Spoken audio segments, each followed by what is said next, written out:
नमः।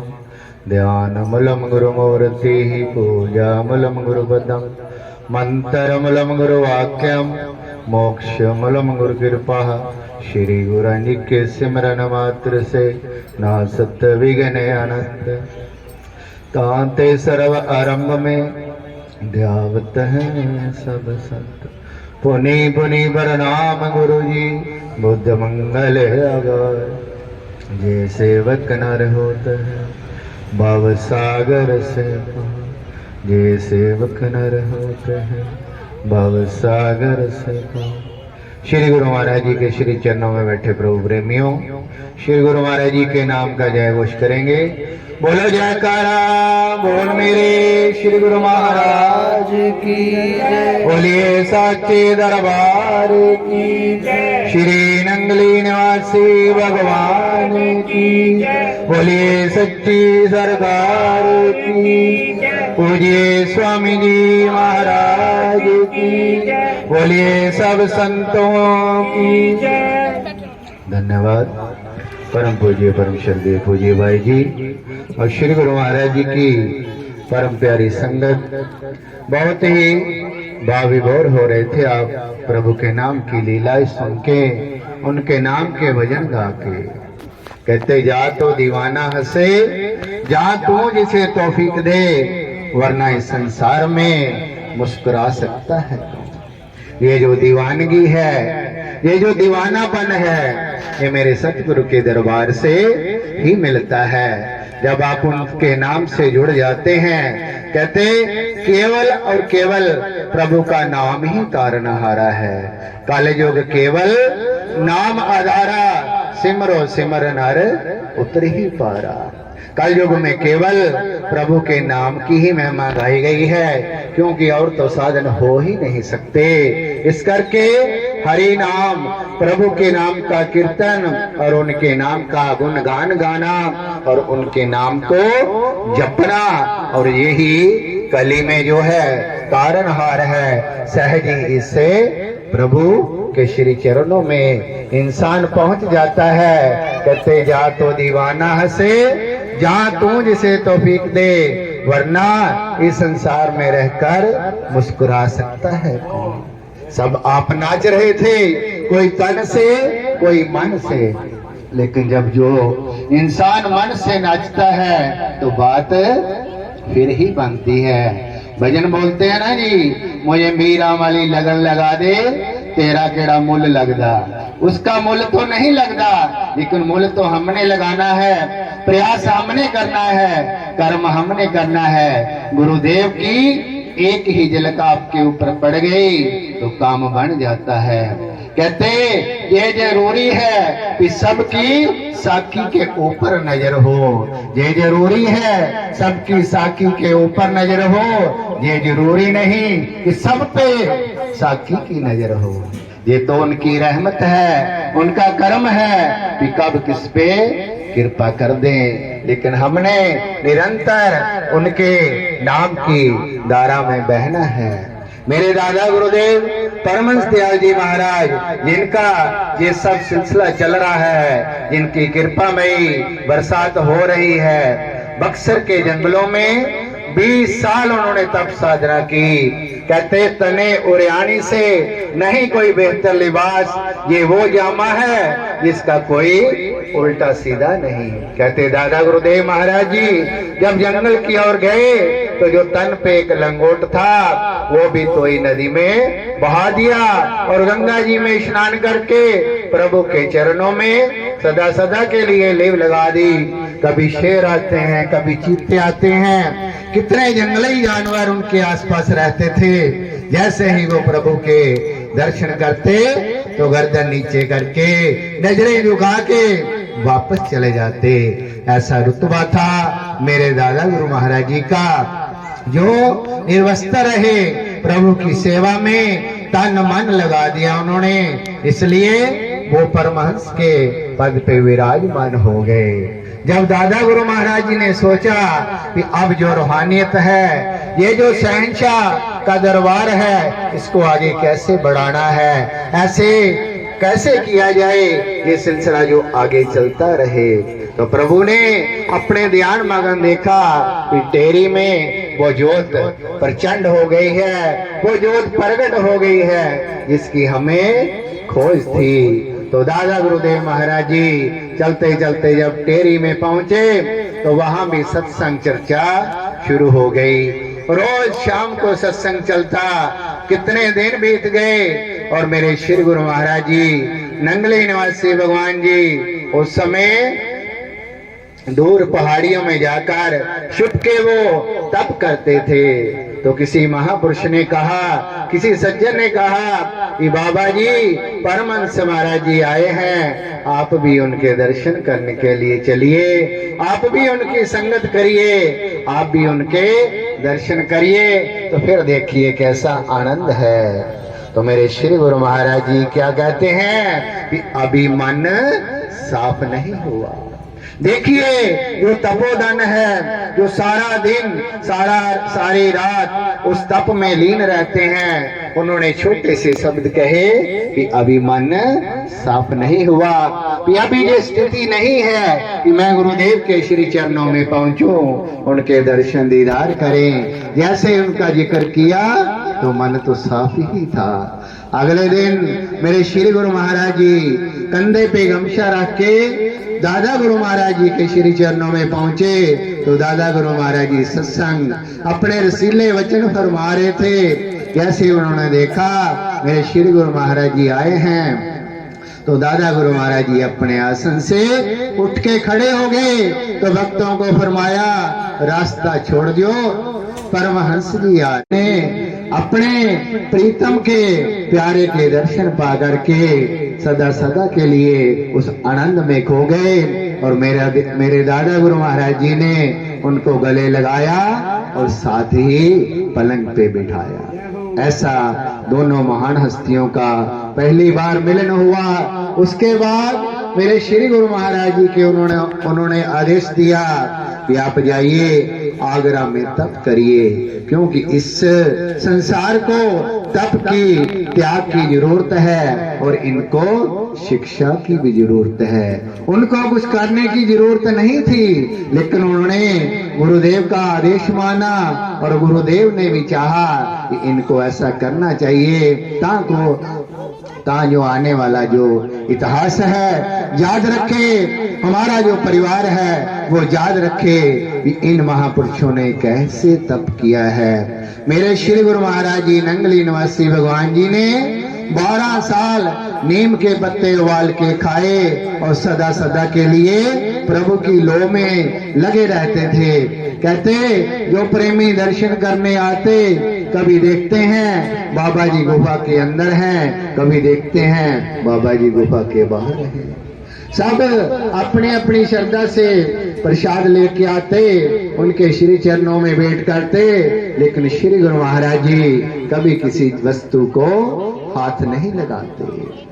मेरे दादा गुरुदेव महाराज जी ने आदेश दिया था कि अगर कुछ जरूरत पड़े, अगर आपको मन करे कि मैंने रोटी खानी है, तो केवल रोटी ही मांगने का आदेश था।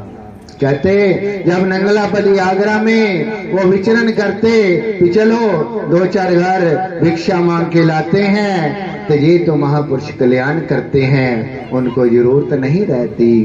तो कहते प्रेमी जब खड़े रहते थे कि मेरे श्री गुरु महाराज जी आने वाले हैं, उनकी मौज होगी, पता नहीं इस घर से भिक्षा लें या 10 घर छोड़ दें, आगे जाके रुकें। ऐसी वो मौज के मालिक थे।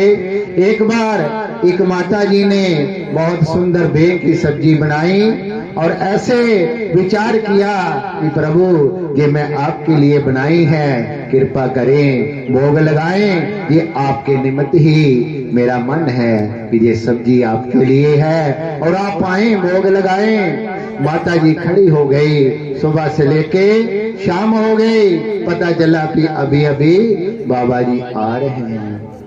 वो तो दिल की जानते हैं, जैसे पिछले घर में भिक्षा मांगी तो वहां से तुरंत चल दिए, उस माता के पास आए, माता जी को बोला कि 2 रोटी दो।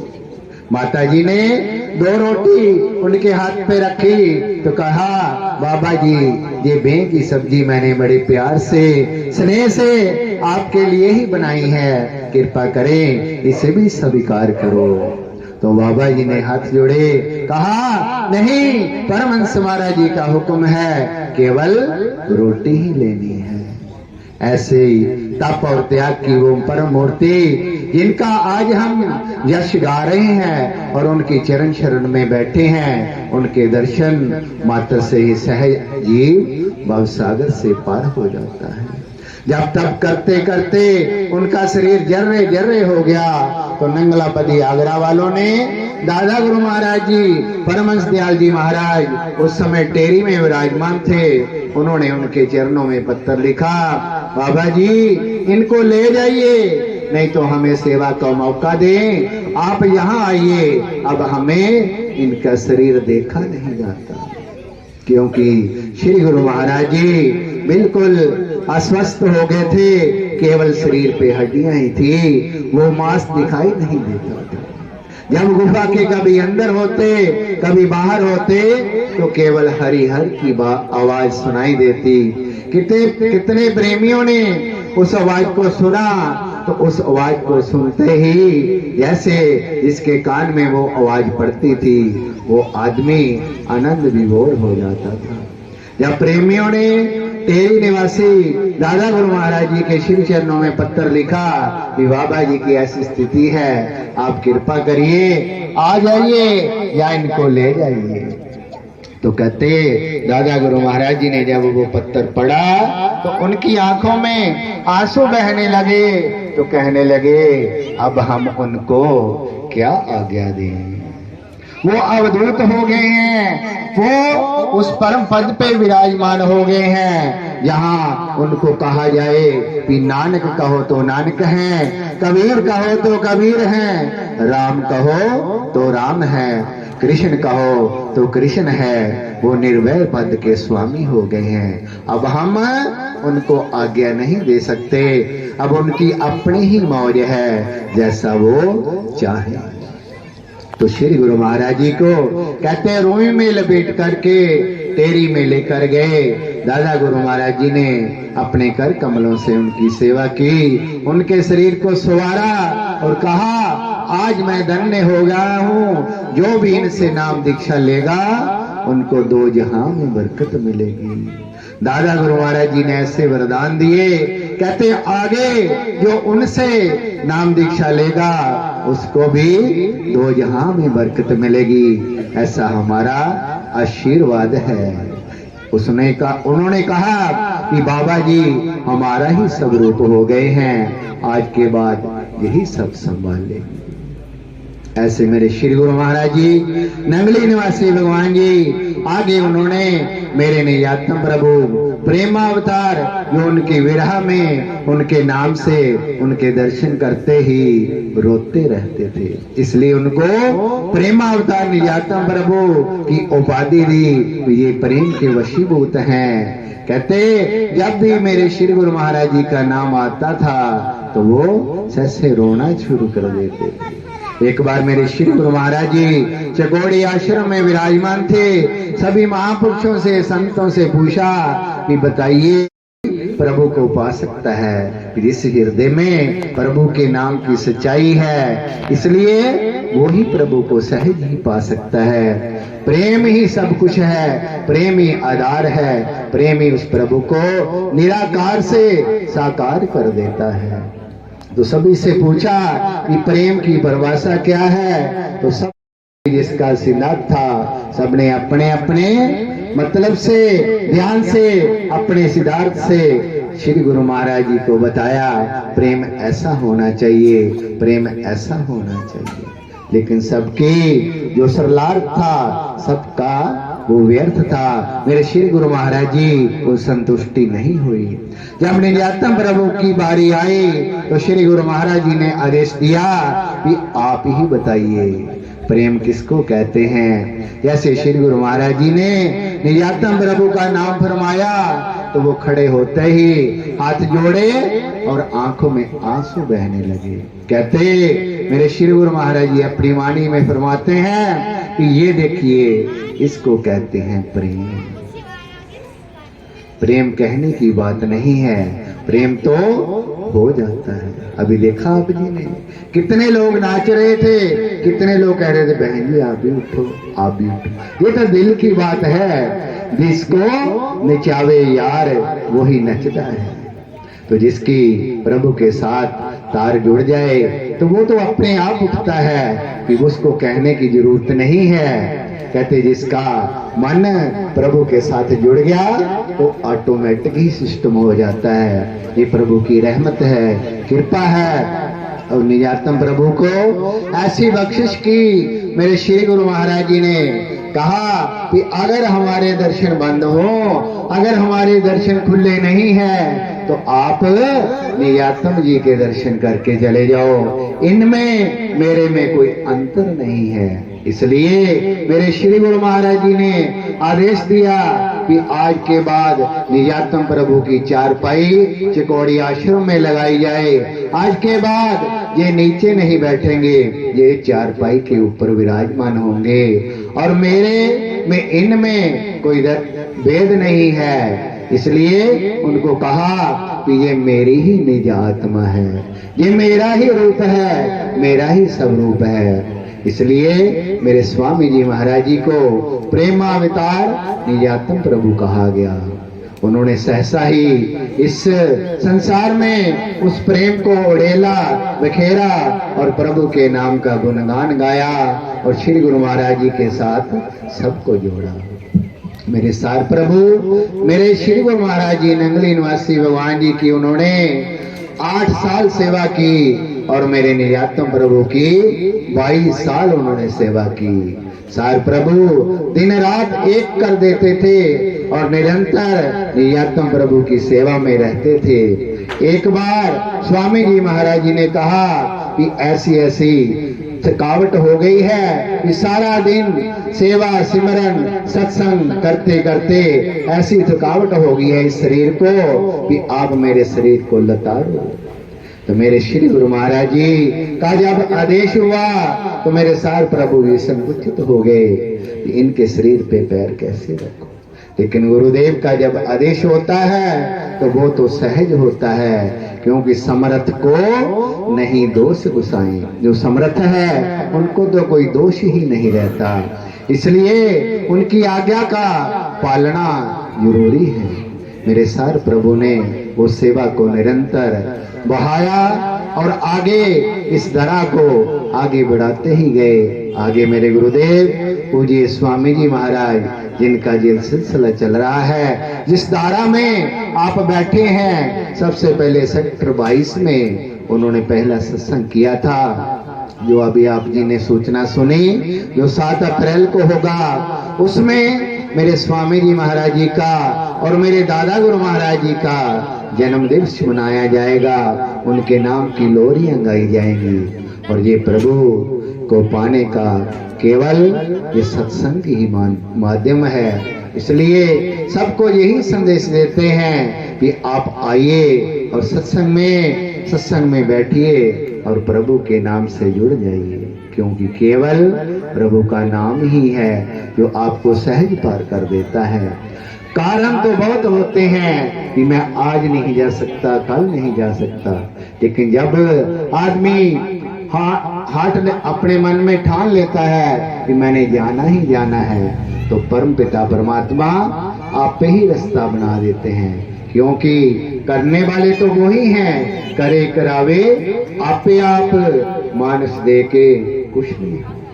मेरे स्वामी जी महाराज उस समर्थ में थे कि कहते हैं मेरे श्री गुरु महाराज जी का जो जन्मदिन श्री नंगली सा मनाया जाता है, उसी उपलक्ष्य में ये सिलसिला चल रहा है, सत्संग चल रहे हैं कि श्री गुरु महाराज जी की बसंत पंचमी के बाद सब जगह उनके नाम का उत्सव मनाया जाता है, बसंत मनाई जाती है।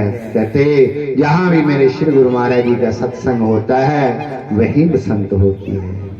अभी आप जी ने सुना कि कर लो दीदार सरकार आए हैं, उसी समय उनकी हाजिरी लग गई।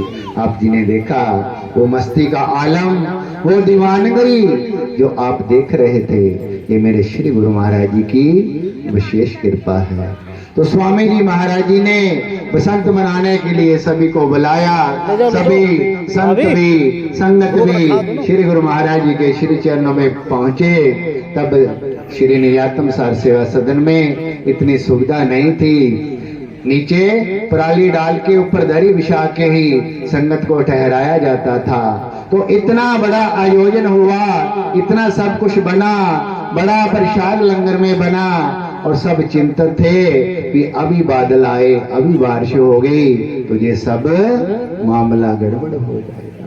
सब चिंता करने लगे कि बारिश होगी तो सब तो काम खराब हो जाएगा, ये लंगर भी खराब हो जाएगा, संगत के ठहरने की जगह भी खराब हो जाएगी। तो कुछ प्रेमियों ने मेरे गुरुदेव स्वामी जी महाराज जी के श्री चरणों में प्रार्थना की, प्रभु हमें तो चिंता हो रही है, ये मौसम इतना खराब हो गया कि अभी बारिश आई कि अभी आई।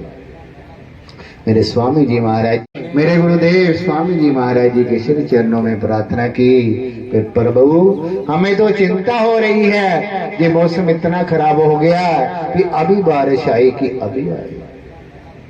मेरे स्वामी जी महाराज जी ने वो बात सुनी और आंखें बंद की और चुप हो गए। तो उन प्रेमियों को कहा कि जाओ आप अपनी सेवा में लग जाओ, जो जो आपकी सेवा है उसे बखूबी निभाओ, ये काम मेरे श्री गुरु महाराज जी का है, वो अपने संभाल लेंगे। तो जो कहने वाले कहते हैं, उसी समय मेरे स्वामी जी महाराज बाहर आए और उन्होंने आकाश की तरफ देखा तो इंद्रदेव को चेतावनी दी, हे इंद्र, मेरे गुरुदेव का जन्मदिन है, इतनी दूर दूर से संगत आई है, कोई शैतानी नहीं करनी, कोई शरारत नहीं करनी। तो कहते जैसे ये शब्द फरमाए तो 10-15 मिनट में ही बादल साफ हो गए, धूप लग गई। ये है मेरे गुरु महाराज जी के नाम की महिमा। करता करे न कर सके, गुरु करे सो खोए, 7 दीप 9 खंड में गुरु से बड़ा न कोई। ये है मेरे गुरुदेव की महिमा, ये चमड़े की जुबान नहीं गा सकती, जितनी भी कहो उतनी ही कम है। इसलिए यही चंद शब्द श्री चरणों में अर्पित हैं और कोई गुस्ताखी हो उसके लिए क्षमा प्रार्थी हूँ। अब पूज्य भाई जी आप जी को आशीर्वाद देंगे, सत्संग सुनाएंगे, ऐसी कामना करते हुए गुरुदेव के नाम का जय घोष करेंगे। बोलो जयकारा, बोल मेरे श्री गुरु महाराज की जय, बोलिए सच्चे दरबार की जय, श्री नंगली निवासी भगवान की जय, श्री वरवंश दयाल महाराज की जय, श्री निजातम भगवान की, सार भगवान की, पूजिए स्वामी जी महाराज की।